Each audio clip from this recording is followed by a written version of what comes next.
Snipe Squad, what is going on? Back again. It is your boy Sniper Jones, and I am back with yet another video. Fake head top. Hoodie Snipe is back, man. Drop Hoodie Snipe down below in the comment section because right now I feel like I'm cold. I feel like I'm in my bag right now. Listen, guys, Jordan Brand has been dropping a lot of heat lately, and it's kind of been hard to keep up with all these drops, man. There's so much stuff coming out so fast. I'm trying my best to keep y'all in the loop of what's going on. So, very quickly, before we start this review on the Tokyo joints, I have to tell y'all, I do have a review later on tonight of these joints, which is the women's only release Air Jordan Chicago satin snakeskin, whatever you want to call it. This will be dropping tonight. Okay, I kind of got these late, and I didn't get these early enough to drop before, so this video will probably be up around like 6 o'clock. So if you want to watch that, stay tuned for that, man. Make sure the notification bell is on because of course I'll be dropping that video later. But this video is actually for the Air Jordan 1 Tokyos, a sneaker that I was very surprised that a lot of people had interest in, because in my opinion,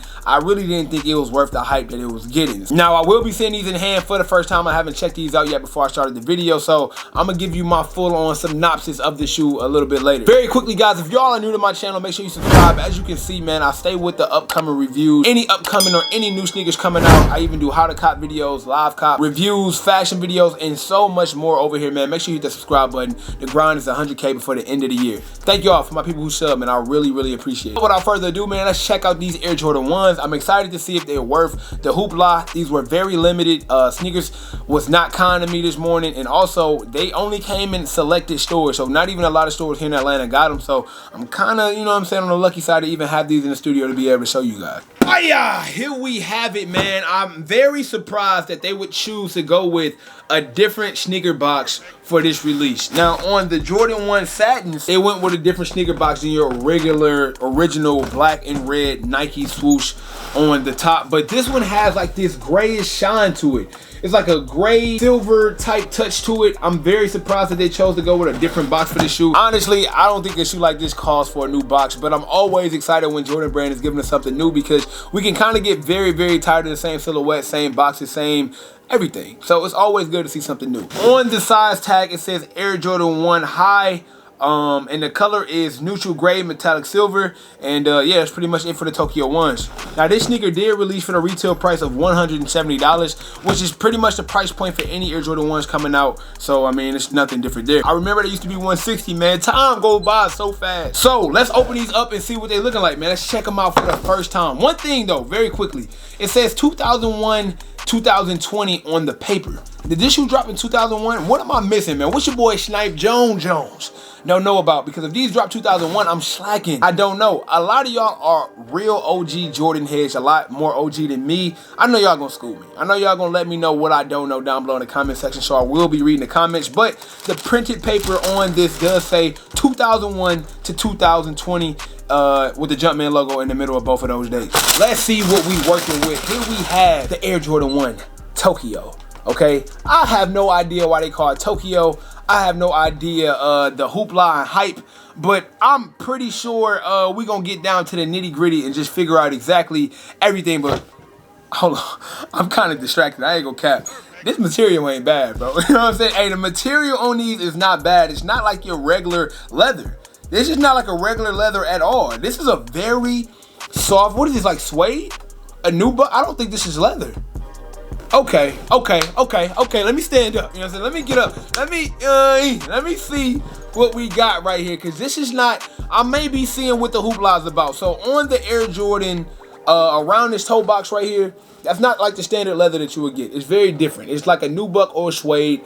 The back heel and the upper where the Air Jordan Jumpman is, that's leather. The toe box is leather. Even the tongue is leather. But it's like a nubuck suede on the front panel connected to the toe box. That's a nice touch. Okay, Jordan Brand.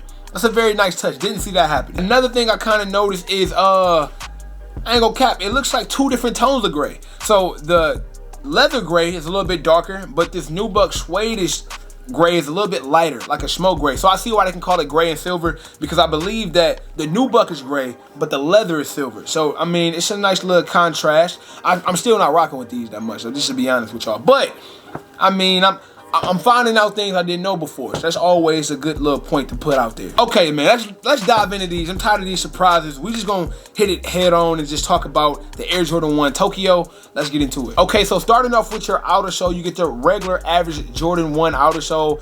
This also has a gray tint to it, not the... Actually, yeah, it's the gray tint because the silver will be the darker colorway. So you get the gray tint on the bottom sole of the sneaker. Moving up to the midsole, which is an all-white midsole. Definitely looks pretty good with the gray and the silver, not gonna lie. Moving up to the uppers, you get your nubuck once again going around the front panel of the sneaker, wrapping all the way around to the toe box. Now, one thing I can say about this nubuck suede, it does feel very good, but you got to be delicate with material like this. You know, that's just one of those things where, you know, you get it how you live. Yes, it's nice and the material is great, but be delicate with it. You know, if you scuff the shoe, if you spill anything on it, that's a hard fix. That's a hard clean, of course, unless you got rejuvenator. You know what I'm saying? Link down below. Anyway, yeah, so you got the whole suede on the front panel of the shoe, and then the Nike swoosh is actually in like the same leather of the silver that's on the rest of the sneaker. As I told you guys, the toe box is a whole different colorway. It's a darker silver colorway, and the leather on the toe box is pretty stiff, but once again, it's still some good leather quality. Nothing to complain about, nothing to be alarmed there.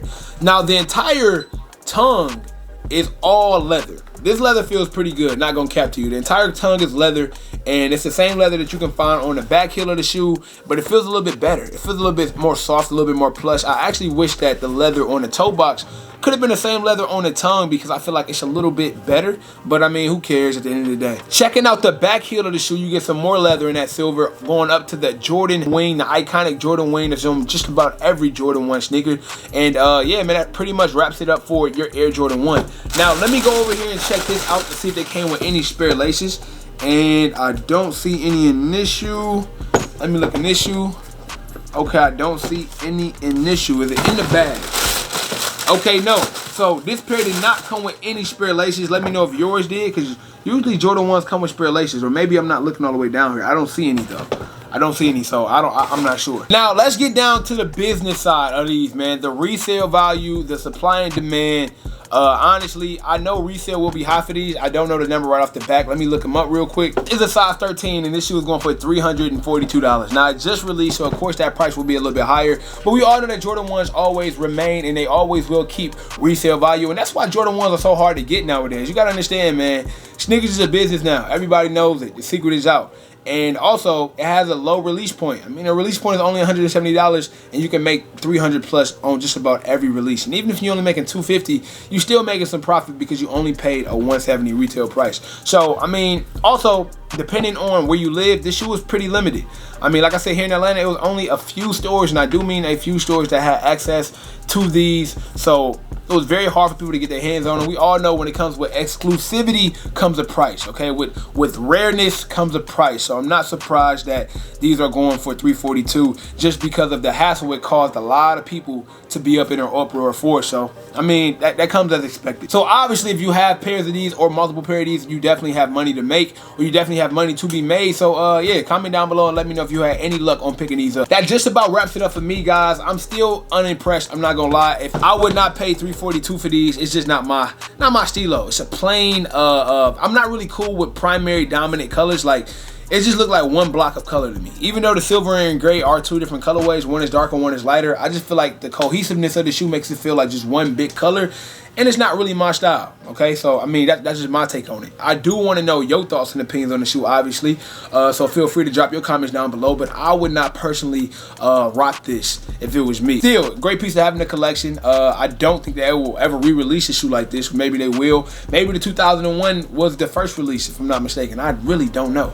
But until next time, man, it is your boy Sniper Jones. We got the Air Jordan Tokyo 1s. And until next time, you already know everybody want to be famous, but who really putting in that work, though? Snipe Squad, I love y'all. Dream big.